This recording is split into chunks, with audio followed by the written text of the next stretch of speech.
इस बीच एक अहम खबर है। अहम खबर यह है कि भड़काऊ बयान देने वाले सलमान चिश्ती मामले में बड़ा एक्शन हुआ है। सलमान को सलाह देने वाले डीएसपी संदीप सारस्वत को हटा दिया गया है।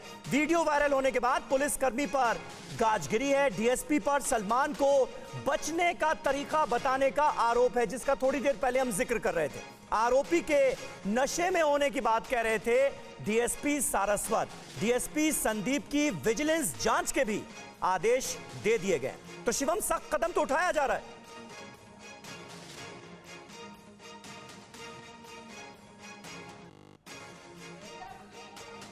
दूसरी तरफ एक और बड़ी जानकारी यह है कि पुलिस और चिश्ती की बातचीत सामने आने के बाद सवाल उठते हुए नजर आ रहे हैं। सलमान चिश्ती को बचने का तरीका पुलिस बता रही थी। राजस्थान पुलिस चिश्ती को यह सलाह दे रही थी। आपको वो वीडियो भी दिखाएंगे। पुलिस ने नशे में होने का बहाना बनाकर बचने की सलाह दी, वो भी सामने आया था। लेकिन आपको यह भी सुनवा देते हैं कि राजस्थान पुलिस वो दिलचस्प सलाह कैसे दे रही थी सलमान चिश्ती को कि जब स्टेटमेंट दो तो कह देना मैं नशे में था।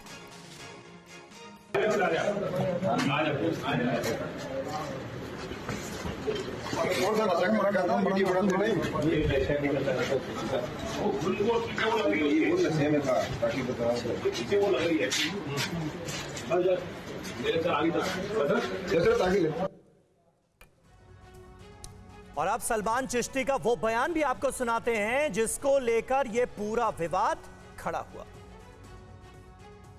जिसने पैदा किया है मेरी उस माँ की, मैं उसे मेरे बच्चों की कसम में कोई नहीं, और आज भी कुछ भी नहीं है। सीधा ठोक के कहता हूँ, जो लाएगा who will ever like give me that, मैं अपना उसे ये घर दे दूंगा, पूरा रास्ते में निकल जाऊंगा। ये वादा करता सलमान, ख्वाजा का इतना गुलाम, डूब मरो। इधर तुम्हारे आका की शान के ऊपर जो सवाल उठा दिए। और हमारे साथ पीके जैन सर भी है, farmer additional director general of Maharashtra police है। जैन सर, ये जो तस्वीरें नजर आ रही हैं सलमान चिश्ती की, पहले वो किस तरीके से देखिए धमकी देता है, और मुझे अभी अभी जानकारी मिल रही है कि पीके जैन हमारे साथ नहीं है। शिवम त्यागी, इन्हीं तस्वीरों को लेकर एक तरफ जहां पर राजस्थान पुलिस की तरफ से जिस तरह की बातें की जाती हैं वो भी हमने दिखाया, तस्वीरें भी हमने दिखाई। सलमान चिश्ती बार बार घूम फिर के इसमें एक सवालिया निशान पैदा हो रहा है, वो है राजस्थान पुलिस की कार्रवाई को लेकर। हालांकि मुख्यमंत्री गहलोत जरूर पीठ थपथपाते भी हैं और एक्शन भी लेते हैं उन लोगों पर जिनकी तरफ से एक लूप होल सामने आता है, लेकिन क्या आपको लगता है एक तरह का प्रेशर टैक्टिक अपनाया जा रहा होगा या एक तरह का कवर देने की भी कोशिश की जा रही? क्योंकि शुभ्रांश इससे इनकार करेंगे निश्चित तौर पर, लेकिन ऐसा लगता है कि मुमकिन है, हो रहा है। पूर्णिमा जी, चोर ने कभी कहा है कि मैं चोर हूं, या उनके तो परिवार वालों ने भी कभी नहीं कहा होगा। एक्शन, किस एक्शन की बात कर रहे हैं आप? कन्हैया को समय रहते 11 तारीख को एक विक्टिम आदमी जिसको भड़काया गया, धमकाया गया, जिसकी दुकान में आकर कुछ गुंडों ने वो पोस्ट भी डिलीट कर दिया, उसके बाद जाकर उन्होंने एफआईआर कर दी, उसके बाद 3 दिन उसी को जेल में रखा गया, उसी को बाहर निकालकर जबरदस्ती फैसला करा दिया गया, उसको सुरक्षा नहीं गई, अंततः उसका गला काट दिया गया।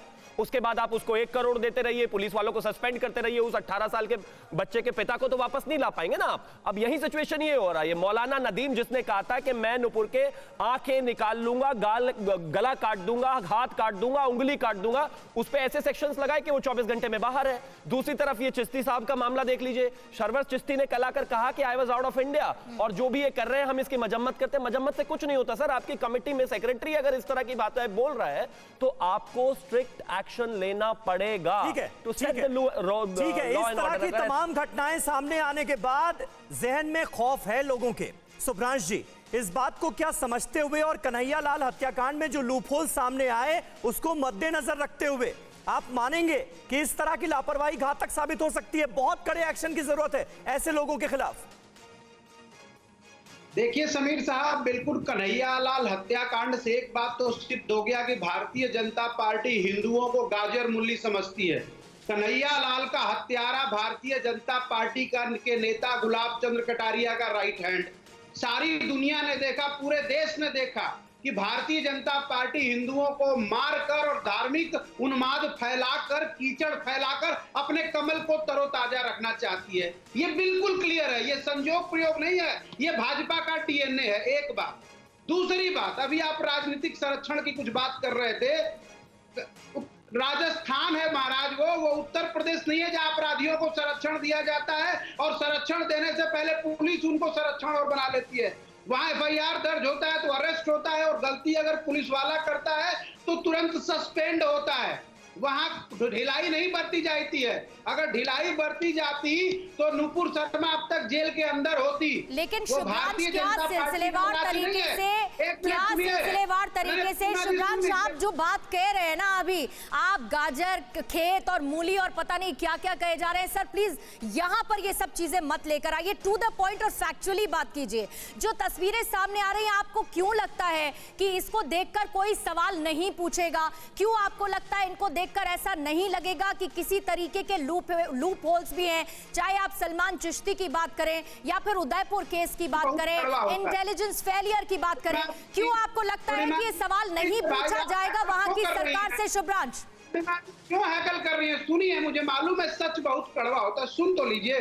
सुप्रीम कोर्ट ने कहा कि आज इस देश में जो कुछ भी हो रहा है उसके लिए प्रथम दृष्टया जिम्मेदार नुपुर शर्मा है। अभी तक उसकी गिरफ्तारी नहीं हुई। वो राजस्थान है मैडम, वहां गलती करने पे त्वरित कार्रवाई होती है। वो चाहे चिश्ती हो, चाहे वो शर्मा हो या वर्मा हो, कोई भी व्यक्ति होगा, पुलिस अपना काम तुरंत करती है। और संरक्षण देने का काम उत्तर प्रदेश में होता है। अभी हमने कल भी देखा और परसों भी देखा। दूसरी बात, तीसरी बात, ये संयोग प्रयोग की बातें मत करिए। क्या ये इत्तेफाक नहीं है कि जो आतंकवादी होता है, जो हत्यारा होता है, वो भारतीय जनता पार्टी का पदाधिकारी होता है? ठीक है, ये संयोग है। राजेश जोशी साहब इस वक्त हमारे साथ मौजूद हैं। शुभ्रांश, आपने बहुत अहम बातें कही और बहुत बड़े आरोप भी लगा दिए आपने, लेकिन जोशी जी, मैं आपके पास आऊं उससे पहले ध्वज आर्या देखिए हाथ हिला रहे हैं, मुझे जाना पड़ेगा। ध्वज, कुछ अपडेट है आपके पास? देखिए, उदयपुर वाले मामले में कन्हैयालाल जो हत्याकांड मामला था, रियाज जो अत्तारी है और मोहम्मद गौश है, इनसे जब पूछताछ हुई है एनआईए की, उसके बाद में इन्होंने साफ तौर पर बताया 6 टारगेट थे इनके। एक कन्हैयालाल की हत्या इन्होंने कर दी थी और 5 लोगों को अब ये भी जानकारी मिल रही है कि पुलिस ने 5 लोगों को सुरक्षा मुहैया कराई है। ये 5 लोग जो है यहाँ के रहने वाले थे, उदयपुर के, और उसके साथ साथ उन 5 लोगों के अंदर जिनको सुरक्षा मुहैया कराई है एक महिला भी है।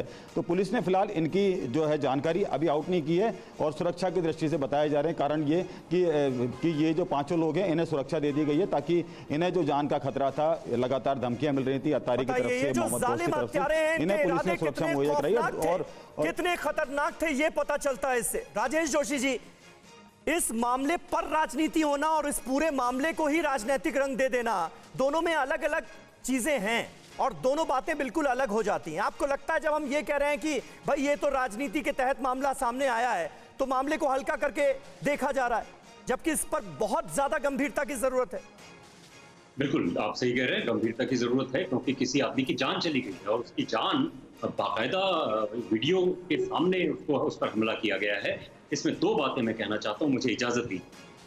अशोक गहलोत की सरकार के सामने बहुत जबरदस्त प्रेशर है, चुनाव होने वाले हैं और चुनाव में वो कुछ भी ऐसी भी बारीक से बारीक गलती नहीं करना चाहते हैं जिसमें भारतीय जनता पार्टी उसका फायदा उठा सके। इसलिए आप देखते हैं जो कि वो प्रॉम्प्ट एक्शन उनकी सरकार ले रही है, वो चुनाव को मद्देनजर रखते हुए भी कर रही है और उनका प्रशासन जो है एक तरह से अलर्ट है, ये भी किया जा सकता है। लेकिन जो पुलिस वाले ने कहा है ये अक्षम्य है। पुलिस वाला अगर सलाह दे रहा है तो अक्षम्य है, परंतु उस इंटरप्रिटेशन कैसे किया जाएगा? क्या राजस्थान पुलिस ऑफिशियली उसको सलाह दे रही है या एक इंडिविजुअल ऑफिसर उसको सलाह दे रहा है जिसके खिलाफ कार्रवाई हुई है?